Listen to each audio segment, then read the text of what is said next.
My husband's friend lingered until the last guest departed. What he revealed transformed everything.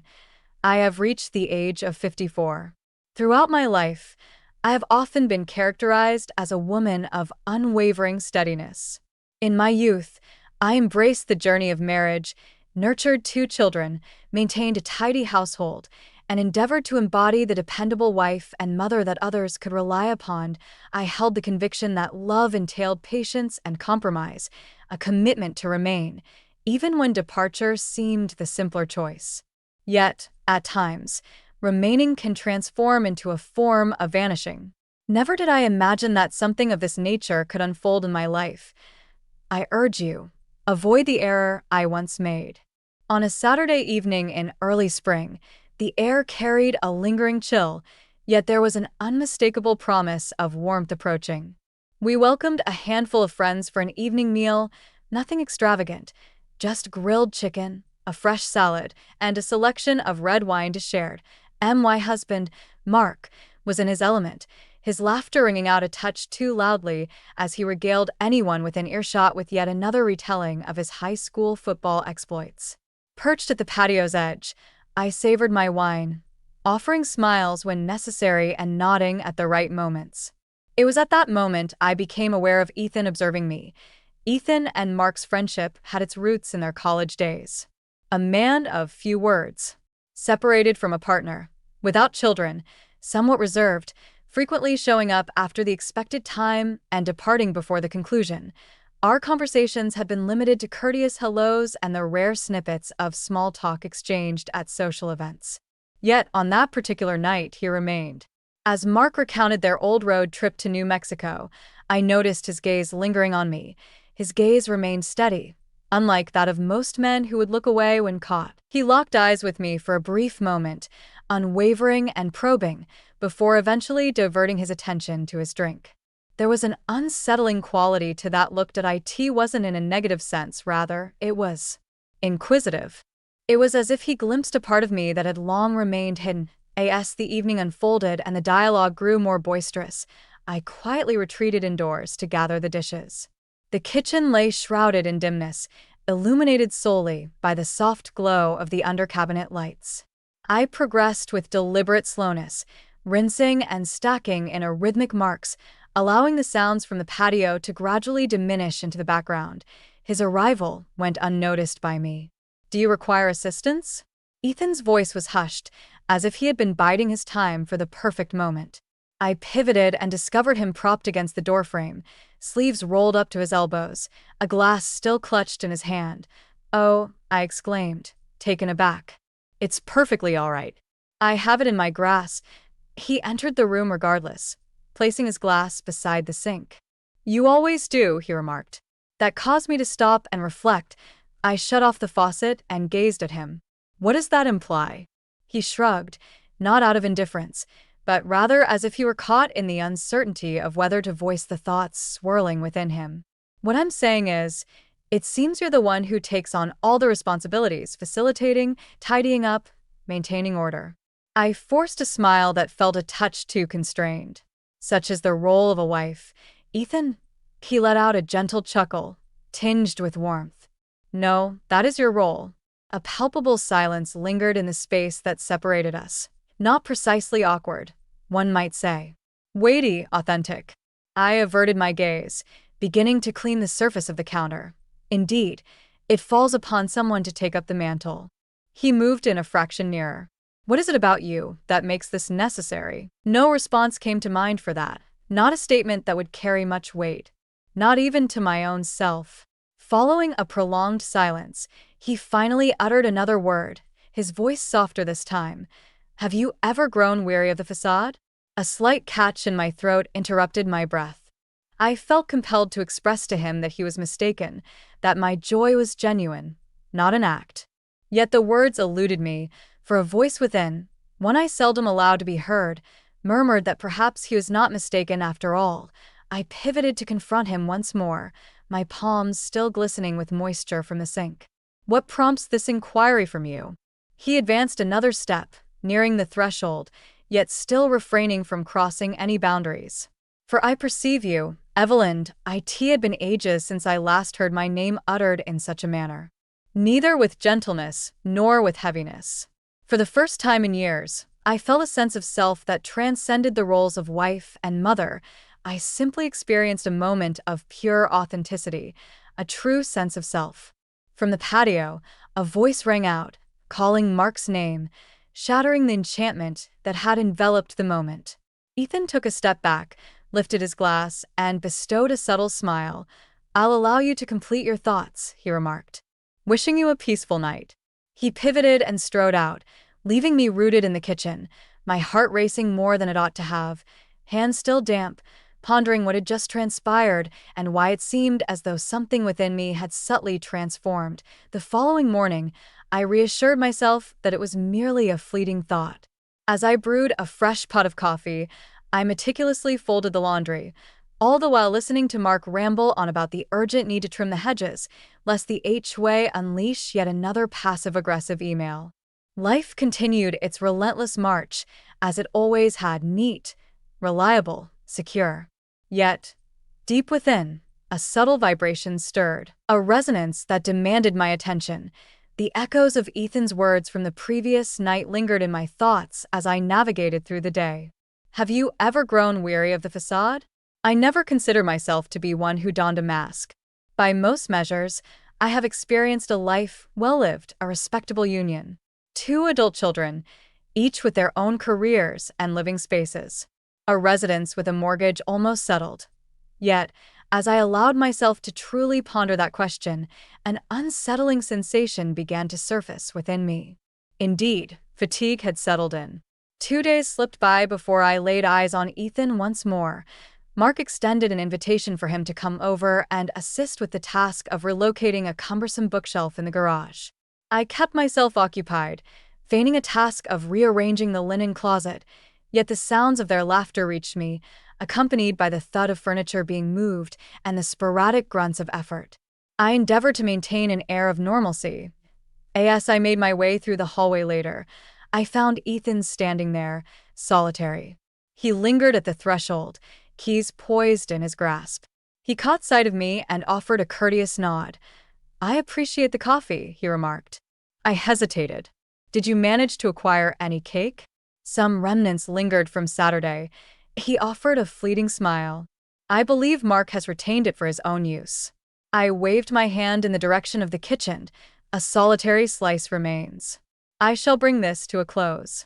I moved ahead of him, perhaps a bit too swiftly, as if I were compelled to find something for my hands to occupy. I discovered the cake, unlatched the door for the foil, yet my fingers quivered ever so slightly. He moved to stand beside me. Once more, we find ourselves in proximity, perpetually near, yet never within reach. "You've occupied my thoughts," he murmured softly. I ceased the act of wrapping the cake. I offer my apologies in a soft voice. I'm uncertain about how to respond to that. Silence speaks volumes. I gazed at him then, truly gazed at him. He was not a man of ostentation. His hair had shifted to a hue more gray than brown, and his eyes carried a weary kindness, a testament to the gentle bruising that life had bestowed upon him. Yet, there was an undeniable quality in the way he gazed at me, not as if I were merely the wife of his best friend, but as if I were truly seen. As if he were gazing upon a reflection of myself that had long slipped from my memory. At last, I declared, "Ethan, this is perilous." He inclined his head in acknowledgement. "I am aware." I chose to hold my tongue until the right moment arrived. "Yet, you are expressing something at this moment." He hesitated before responding. The silence enveloped us, brimming with unspoken thoughts and emotions that neither of us dared to articulate. After a prolonged silence, he finally spoke, admitting, "Because I can no longer maintain the facade either." A sensation coiled tightly within my chest. Uncertainty enveloped me as I pondered the nature of this thing and the path it might take. I was aware that it had commenced. Not in a reckless manner, but subtly, like a tide that crept in unnoticed until your feet were already damp. In the stillness of the night, Mark lay beside me, lost in a world of dreams, his snores a gentle reminder of his oblivion. I gazed at the ceiling, attuned to the cadence of his breath, contemplating the essence of loyalty, pondering the moment love transformed into obligation, reflecting on the price of feeling something anew, and questioning if that price would be justified. The subsequent days unfolded like a precarious balancing act, leaving me uncertain of the direction ahead.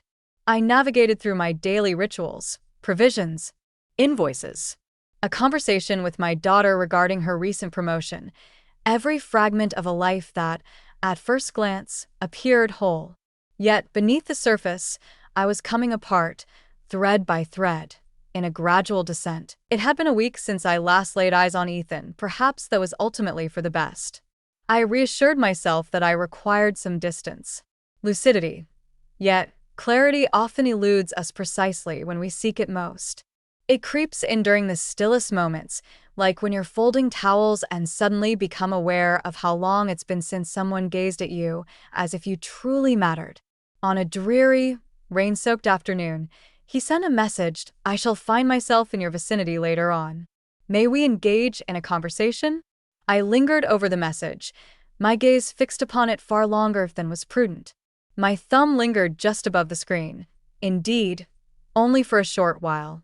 We settled on a rendezvous at the park just down the road, not at the bustling main entrance, but rather along the quieter back trail, a path seldom trodden except by those walking their dogs or seeking solitude.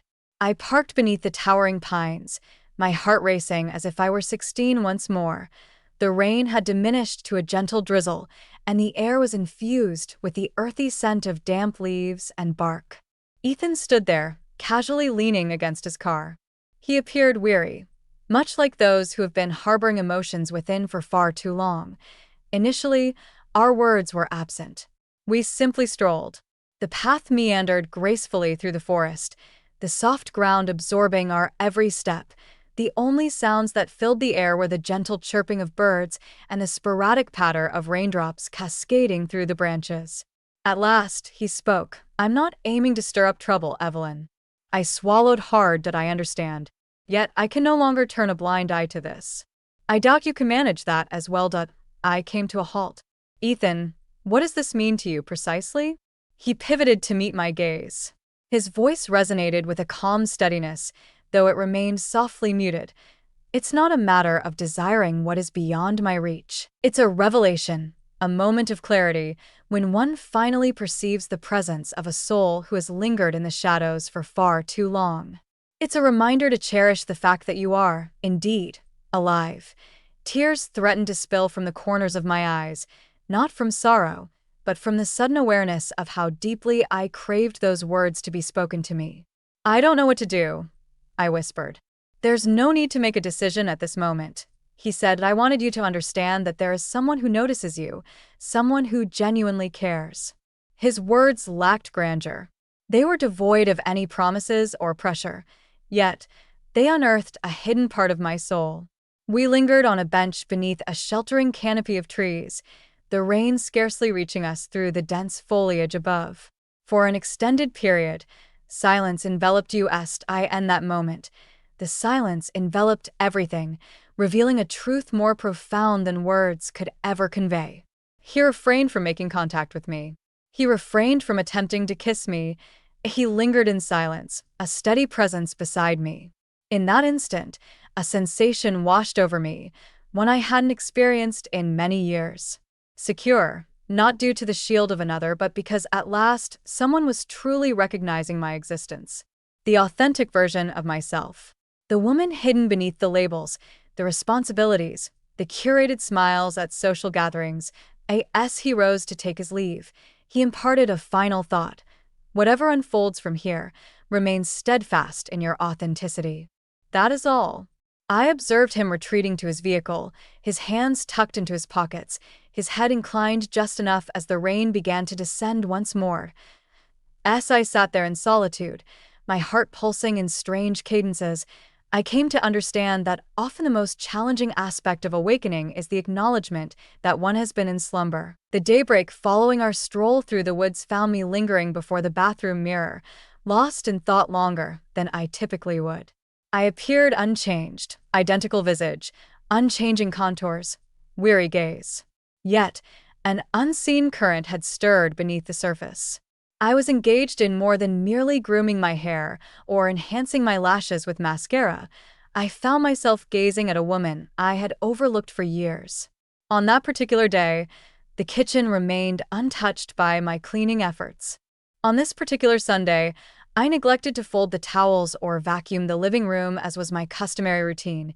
Instead, I settled onto the back porch, cradling a cup of tea as I observed the breeze waltz gracefully among the trees. I allowed myself to embrace the quietude. Allow the stillness to envelop you. I allowed myself to experience all the emotions I had previously neglected or feared. Eventually, Mark emerged. He lingered in the threshold, narrowing his eyes against the brilliance of the sun. "Are you all right?" "Indeed," I remarked, lost in contemplation. He nodded as if that sufficed and meandered back indoors.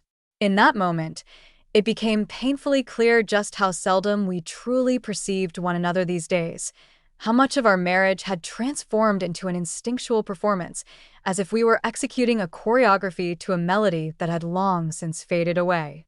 As the evening unfolded, I lingered patiently until he finished his news broadcast, then I reached out and switched off the television. "Evelyn," he said, a look of confusion crossing his face, "it's time for a conversation." The words flowed with a calm assurance, yet my heart thundered in my chest. I hadn't intended to reveal every nuance. Neither Ethan nor I had ventured beyond the bounds of propriety. Not quite.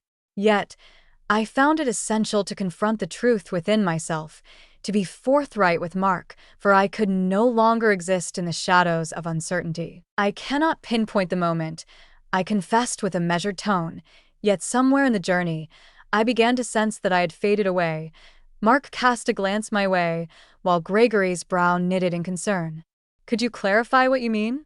"I find myself in a position where I've been the glue of this household, the thread that binds us, yet I stand here questioning my own identity. I find myself weary, Mark, and a profound sense of solitude envelopes me." His expression transformed, a fleeting glimpse of vulnerability crossing his gaze. "I was unaware that you held such feelings." "That is the essence of it," I murmured gently. "You did not inquire." We lingered in silence, for what felt like an eternity. At last, he found his voice. "Is there another person involved?" It would have been simple to fabricate a response, to utter a denial and shield us from the unease, yet I found myself shaking my head slowly. "It does not exist. Not in that manner. Yet there exists a person who rekindled the sensation of truly being acknowledged." His jaw tightened, and for a fleeting moment, I feared he might erupt and leave the room. Yet, he let out a deep sigh. "Perhaps I ceased to perceive you both," he remarked. On that particular night, we refrained from conflict. We held back our tears. We occupied opposite ends of the couch, akin to strangers who had once shared a deep connection, each of us grappling to recall the warmth of what we once knew. The subsequent days unfolded without any notable drama. There were no final demands, no doors banged shut, only measured, essential dialogues that we have come to a consensus on seeking counseling. We began to pose inquiries that had long remained unspoken. Inquiries such as, "What is it that you desire at this moment? What could possibly reignite that spark within you?" And as for Ethan, he slipped back into the shadows with an effortless elegance.